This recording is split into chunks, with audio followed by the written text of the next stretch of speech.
Le 31 décembre 1988, un bateau en provenance de la ville de Philadelphie déverse en toute impunité 4 tonnes de déchets toxiques à Gonaïves en Haïti, ce qui a causé des dégâts écologiques et sanitaires énormes dans toute la région.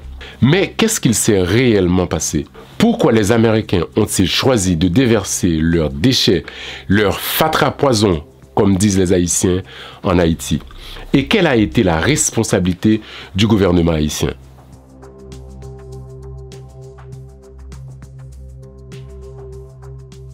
En août 1988, la ville de Philadelphie cherche à se débarrasser de ces déchets toxiques qui s'accumulent depuis quelque temps. Elle décide alors de déverser ces déchets dans d'autres pays et fait appel à une compagnie privée à cet effet. Un navire du nom de Kian-Si est alors affrété afin de déverser illégalement les déchets dans d'autres pays de la région.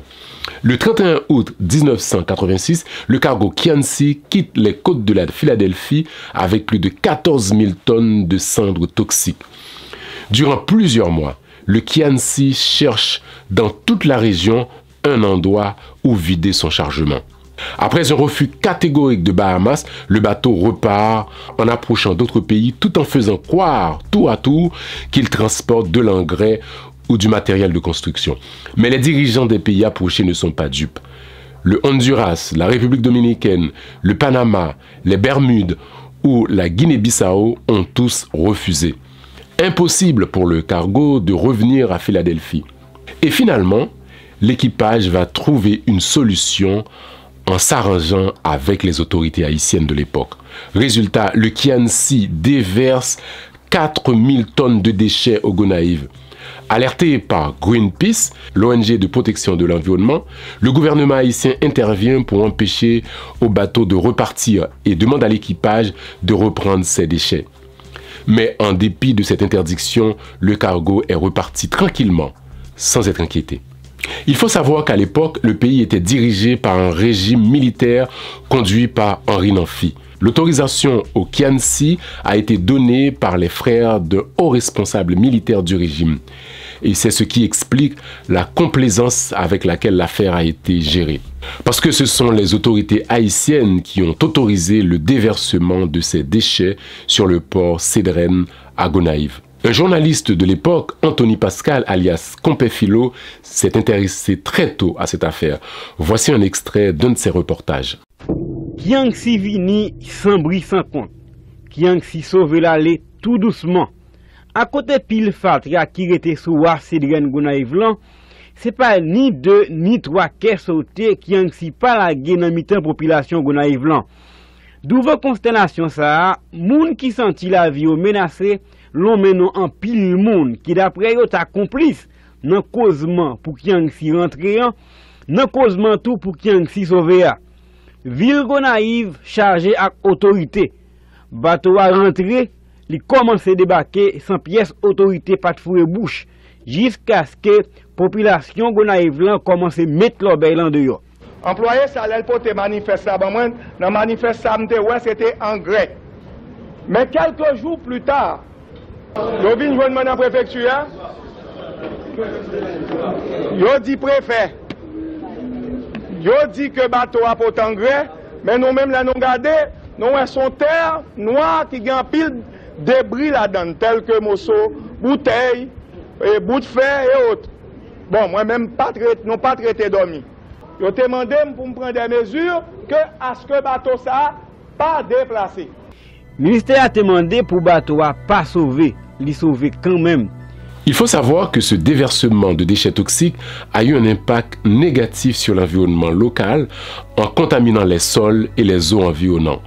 Cela a causé des problèmes environnementaux à long terme, y compris la pollution des ressources en eau et la dégradation des terres agricoles. Ces déchets ont également causé des problèmes de santé qui affectent les habitants, on va dire les habitants locaux qui étaient exposés aux substances dangereuses. L'inhalation ou le contact avec ces déchets ont provoqué des problèmes de santé graves. Une enquête du ministère de la Santé publique d'Haïti de l'époque relève des centaines de cas d'habitants de Gonaïves intoxiqués par les produits déversés sur le port. Une enquête direction régionale ministère santé publique et population Gonaïves dans zone bas trouché tombé sous 357 cas moun qui malade. Qui maladie moun sa yo souffri, gratel, picotement, jet de randran, grippe, fièvre, cracher sang et l'autre maladie encore qui semble tête coupée avec ça qui sorti dans ajipopo fatra poisonné. Zone bas troché, c'est voisinage coulante Waf Cédren, côté compagnie Kiangsi, compagnie Fatra, te jouen loué comme dépotoir. Gen problème de l'eau, problème sanitation dans zone là, qui a la cause ajipopo tomber sous mounio. Mais enquête l'a révélé que plus fort mounio malade après Fatra, vin monter tante bon côté yo. Gen moun qui a telle maladie, on dit c'est pendant que déchets là, par conséquent, nous supposons que puisque c'est pendant déchets là, que vous gagnez, vous pas qu'on gagne, nous supposons que c'est les mêmes qui font. Nous disons que nous avons 357 personnes déjà dans côté nous aller dans bas trop cher.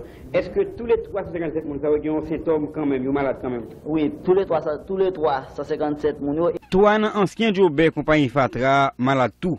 Yon a de 37 récoltes café, c'est opérateur dans la compagnie Fatra.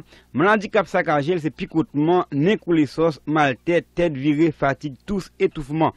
Toute maladie sa yo, croqué dans fif moun sa yo, yon titan après ou te fin prend job dans la compagnie. Pile Fatra yo d'après moun qui a le pré yo, toujours est même pareillement. Alors que depuis quelques jours, gros chef te déclaré, yo déjà commencé à faire les nécessaires. L'incident a provoqué un tollé international. Des organisations haïtiennes se sont alors constituées et ont milité activement pour obliger les responsables politiques, on va dire, de rapatrier les déchets toxiques. Aidés par d'autres organisations internationales, ils ont plaidé leur cause auprès des responsables politiques américains qui ont tout de même refusé dans un premier temps de rapatrier les déchets.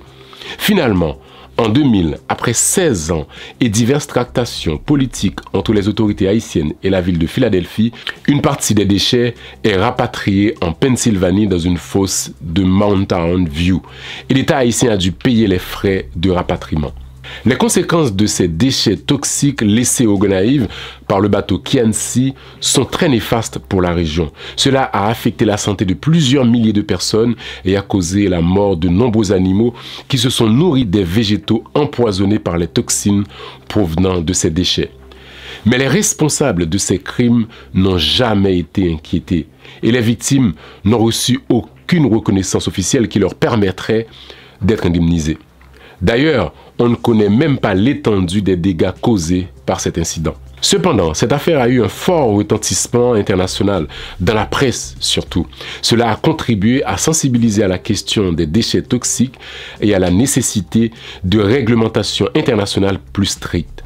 Cela a également mis en évidence les inégalités et les injustices liées à la gestion des déchets toxiques dans les pays pauvres comme Haïti. Cette histoire a aussi obligé l'État haïtien à prendre quelques mesures visant à interdire l'importation des déchets sur son territoire.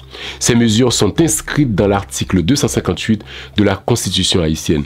Nul ne peut introduire dans le pays des déchets ou des résidus de provenance étrangère de quelque nature que ce soit. Il est important de noter que les conséquences de cet incident se sont fait ressentir pendant de nombreuses années après le déversement initial. L'affaire du Kiangsi a souligné la nécessité d'une gestion responsable des déchets toxiques au niveau international et la responsabilité des entreprises et des gouvernements dans le traitement approprié de ces déchets. Et c'est dans cet esprit qu'est née en 1989 la Convention de Bâle qui a pour objectif de réduire la circulation des déchets dangereux entre les pays. Un fait curieux cependant, sur les 166 États membres de la Convention, seuls Haïti et les États-Unis n'ont pas ratifié la Convention.